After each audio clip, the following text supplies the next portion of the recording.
Dear students of class 8, welcome back to your online class.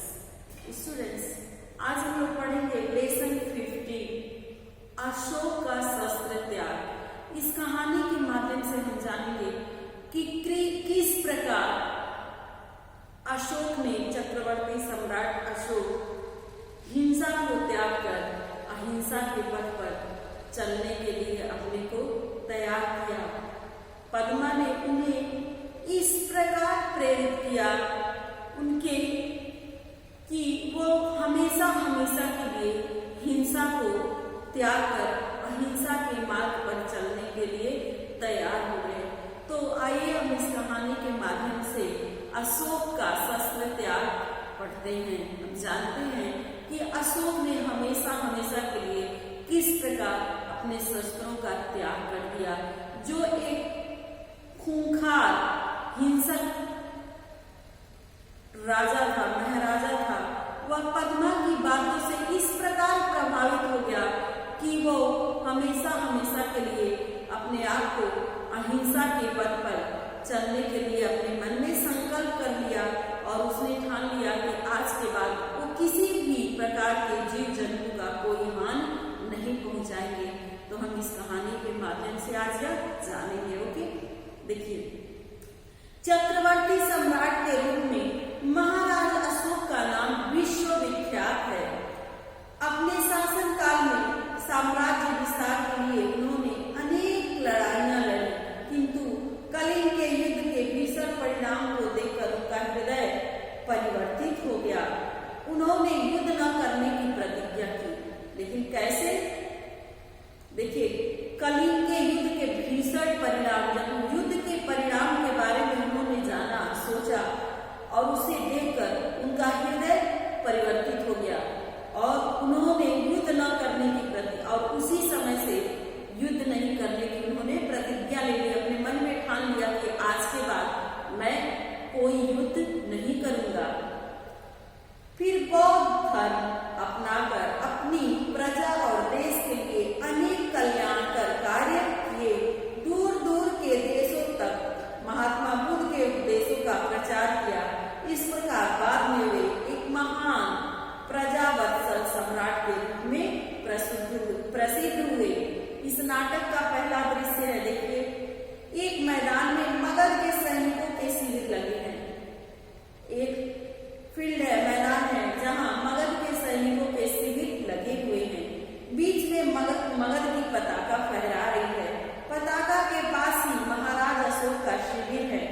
संध्या बीत चुकी है, आकाश में तारे चमकने लगे हैं, शिविरों में दीपक जल गए हैं। अपने शिविर में अशोक टहल रहे हैं। अपने ही शिविर में अशोक जो है चिंतित हैं और टहल रहे हैं। उनके मुख पर चिंता के बादल छाए हुए हैं।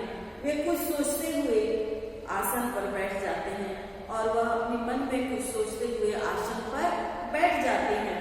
अशोक स्वतः अपने आप, आज 4 साल से युद्ध हो रहा है, कलिंग आज भी जीता नहीं जा सका है। दोनों ओर के लाखों आदमी मारे गए हैं। दोनों ओर से लाखों सैनिक मारे जा चुके थे, पर हम आज भी असफल है। क्या होगा परिणाम?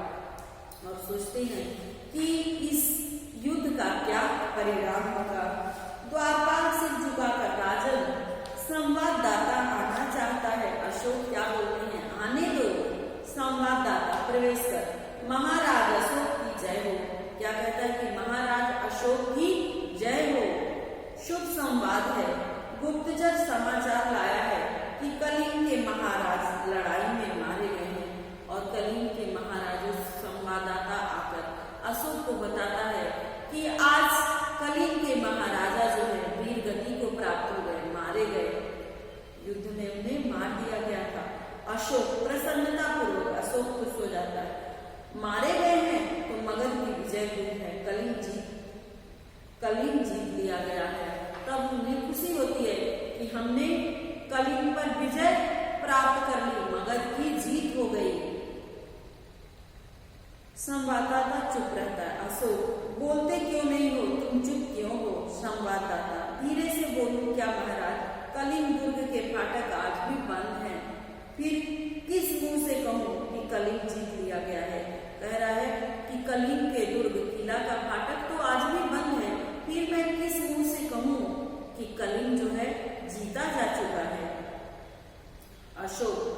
उत्तेजित होकर, कलिंग के फाटक आज भी बंद है। संवाददाता: हाँ महाराज, कलिंग के फाटक आज भी बंद है। अशोक उत्तेजित होकर खड़े होते हुए: बंद है तो खुल जाएंगे, जाओ जाकर सेनापति से कह दो कि कल सेना का संचालन मैं स्वयं करूंगा। कहते हैं कि जाओ और सेनापति से कहो कि कल जो सैनिक युद्ध में जाएंगे उनका चयन, उनको खुद मैं बताऊंगा कि कौन कौन से सैनिक कलिंग पे आक्रमण करने के लिए साथ में जाएंगे। कहते हैं उनका संचालन मैं स्वयं करूंगा। कल या तो कलिंग दुर्ग के फाटक खुल जाएंगे या मगध की सेना ही वापस चली जाएगी। क्या कहते हैं कि कल आखिरी दिन होगा, या तो हम कलिंग जीत कर रहेंगे या मगध की सेना को लेकर वापस लौट जाएंगे। हाथ से जाने का संकेत करते हैं और उस गुप्तचर को हाथ से जाने का संकेत करते हैं। दूसरा दृश्य, दूसरे दिन प्रातः काल का समय, शस्त्र सज्जित अशोक घोड़े पर है, उसके पास उनका सेनापति है, सामने कलिंग दुर्ग है जिसके फाटक बंद है। अशोक जाते हैं युद्ध के लिए और क्या देखते हैं कि दुर्ग का फाटक बंद है। अशोक: मेरे वीर सैनिकों, आज 4 साल से युद्ध हो रहा है, फिर भी हम इस कलिंग को जीत नहीं पाए हैं। उसके किसी दुर्ग पर मगध की पताका नहीं फहरा रही है कि उसके दुर्ग पर यदि जीत लिया गया होता कलिंग तो मगध का पताका उसके दुर्ग पर लहरा रहा होता, लेकिन उसके किसी भी दुर्ग पर मगध का पताका लहरा नहीं रहा है, तो हम कैसे कह सकते हैं कि कलिंग जीता जा चुका है। कलिंग के महाराज मारे गए हैं, उनके सेनापति पहले ही कैद हो चुके हैं, फिर भी कलिंग आत्मसमर्पण नहीं कर रहा है। कह रहे हैं कि उसके कलिंग के महाराजा भी मारे गए हैं और उसके जो सेनापति हैं वो भी कैद कर लिए गए हैं, लेकिन फिर भी कलिंग जो है हमारे सामने, हमारे समक्ष घुटने नहीं टेक रहा है, आत्मसमर्पण नहीं कर रहा है। मातृभूमि की शपथ लेकर प्रण करें कि या तो हम कलिंग के दुर्ग पर अधिकार कर लेंगे या सदा के लिए मृत्यु के गोद में सो जाएंगे। कहते हैं कि आज हम संकल्प करते हैं कि या तो हम कलिंग को जीत कर रहेंगे या हम स्वयं आत्मसमर्पण कर लेंगे और या तो हम मृत्यु के गोद में सो जाएंगे।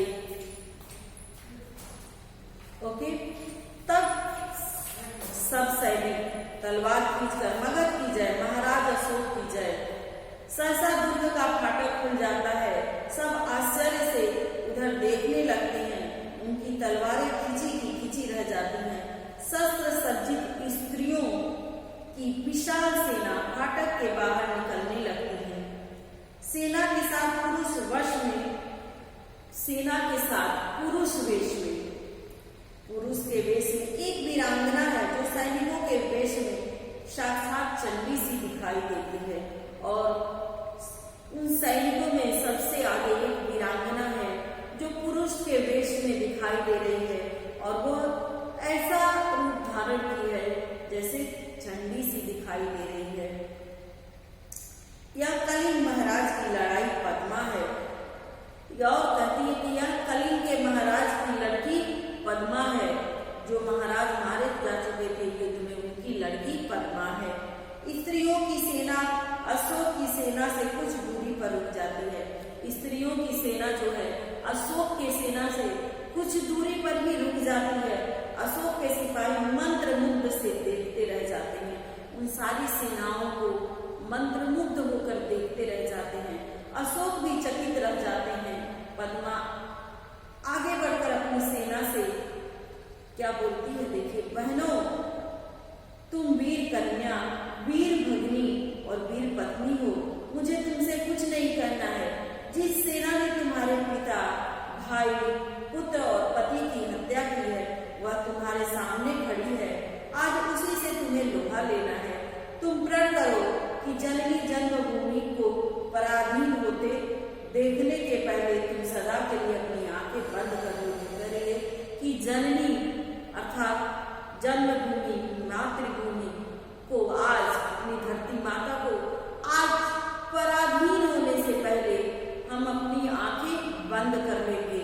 हम जब तक सांसें रहेंगी हम अपने मातृभूमि को पराधीन नहीं होने देंगे।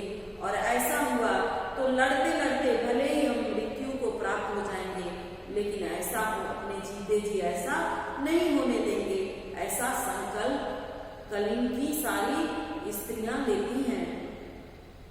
स्त्रियां तलवार निकालकर हम प्रण करती हैं कि जब तक हमारी धमनियों में, जब तक हमारे शरीर में रक्त की एक बूंद भी होगी, हम अपनी मातृभूमि का अपमान नहीं होने देंगे। सब सावधान होकर खड़ी हो जाती हैं और सब युद्ध के लिए सावधान होकर खड़ी हो जाती है, तैयार हो जाती हैं। अशोक स्वतः स्वयं, यह कौन है?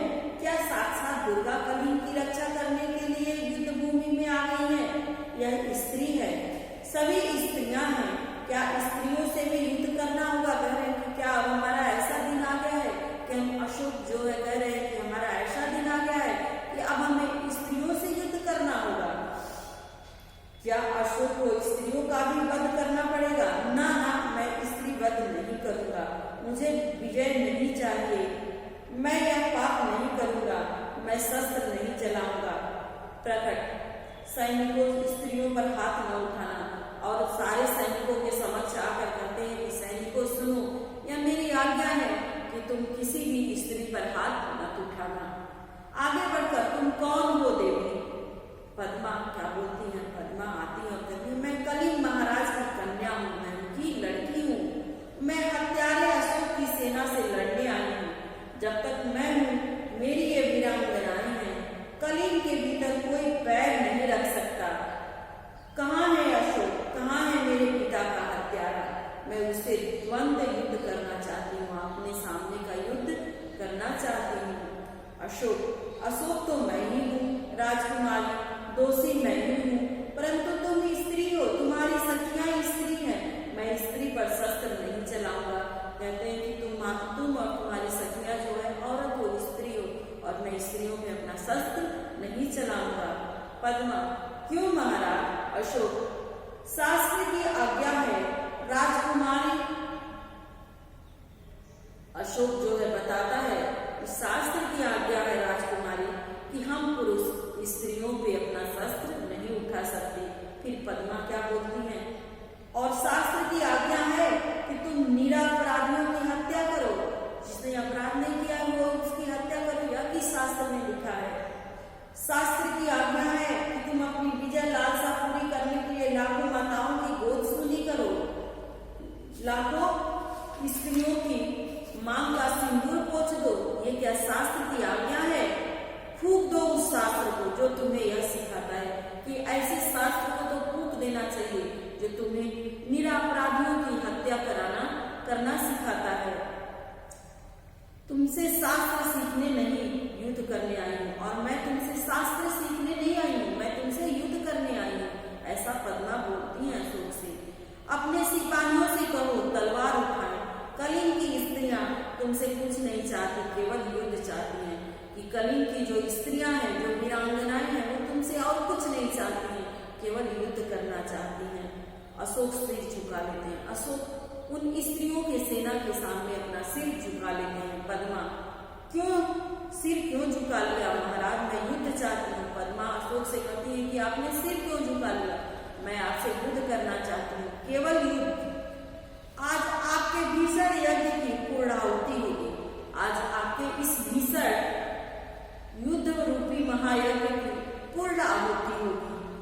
अशोक, बहुत कुछ हो चुका राजकुमारी, मैं अब युद्ध नहीं करूंगा। अशोक क्या बोलता है कि अब तक तो बहुत कुछ हो चुका, लेकिन अब मैं युद्ध नहीं करूंगा। पद्मा, यह क्या महाराज? पद्मा कहती ये क्या महाराज, आप यह क्या कह रहे हैं? अशोक अपने सैनिकों से क्या बोलते हैं, तुम भी अपनी तलवारें नीचे फेंक दो।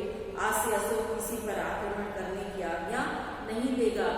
अशोक अपने सैनिकों से यह आदेश देते हैं कि तुम सभी सैनिक अपने तलवार नीचे फेंक दो। आज से अशोक किसी सैनिक पर किसी से आक्रमण करने का आदेश नहीं देगा। फेंक दो अपनी तलवारें। सब सैनिक अपनी तलवारें फेंक देते हैं। पद्मा आगे बढ़कर, मैं बुलावे में नहीं आ सकती। पद्मा को लगता है कि अशोक इन्हें बुलावे में डालना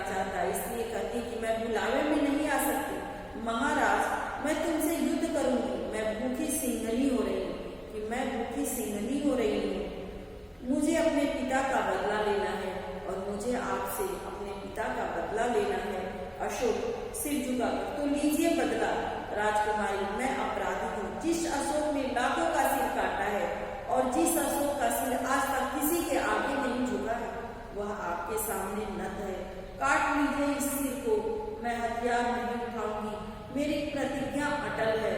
अशोक सिर झुकाकर खड़े हो जाते, कह रहे हैं कि मेरी प्रतिज्ञा अटल है, मैं अपनी प्रतिज्ञा से टल नहीं सकता, और यदि आप मेरा सिर काटना चाहते हैं तो काट लीजिए। मेरा सिर आपके सामने झुका हुआ है। जिस अशोक का सिर किसी के सामने नहीं झुका था, उस वीरांगना पद्मा के सामने अशोक ने अपना सिर झुका लिया था। पद्मा, तो जाइए महाराज, स्त्रियां भी निहत्तों पर बात नहीं करेंगी, आप अपनी प्रतिज्ञा की रक्षा के लिए जीवित रहिए। पद्मा अपनी स्त्रियों की सेना के साथ युद्ध में चली जाती है। वो अपने किला के अंदर अपनी वीरांगना स्त्रियों को, अपनी सेना को लेकर वापस पुनः चली जाती हैं। तीसरा दृश्य, अशोक और उनके सभी सरदार पीले वस्त्र धारण किए हुए हैं। उनके सामने एक बौद्ध भिक्षु बैठे हैं। बौद्ध भिक्षु, अशोक से कहो, मैं प्रतिज्ञा करता हूँ कि अशोक, बौद्ध भिक्षु जो है अशोक से कहते हैं कि कहो, मैं प्रतिज्ञा करता हूँ कि, अशोक कहते हैं मैं प्रतिज्ञा करता हूँ कि, बौद्ध भिक्षु क्या कहते हैं, जब तक मेरे शरीर में प्राण रहेगा, अशोक, जब तक मेरे शरीर में प्राण रहेगा, बौद्ध भिक्षु, अहिंसा ही मेरा धर्म होगा। अशोक बोलते हैं कि अहिंसा ही मेरा धर्म होगा। बौद्ध भिक्षु फिर बोलते हैं कि मैं सबसे प्रेम करूंगा और मेरी करुणा का सदा व्रत सबके लिए समान होगा। बौद्ध भिक्षु, प्रतिज्ञा करूंगा, जब तक जीवित रहूंगा अपनी प्रजा की भलाई करूंगा, सब प्राणियों को सुख और शांति पहुंचाने का प्रयत्न करूंगा, सब धर्मों को समान दृष्टि से देखूंगा।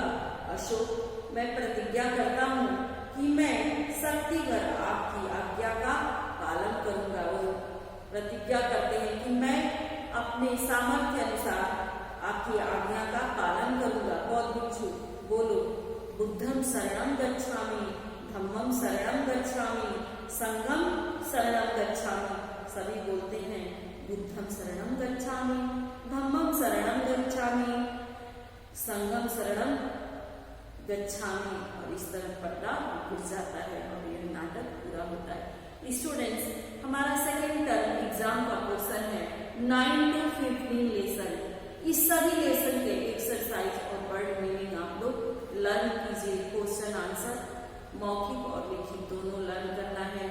इस पोर्शन के अंतर्गत 2 कविताएं दी हुई हैं जो आपके लिए मोस्ट इम्पॉर्टेंट है, उसे याद करना है, जिसमें से आपकी कविता में लिखने को आएंगे, व्याख्या लिखेगी, आशय स्पष्ट करना और पद्यांश पे आधारित प्रश्नोत्तर। इन सभी प्रश्नों का आप पुनः तैयारी करेंगे और जो भी डाउट होगा उसे व्हाट्सएप ग्रुप में पूछेंगे। Thank you my dear students.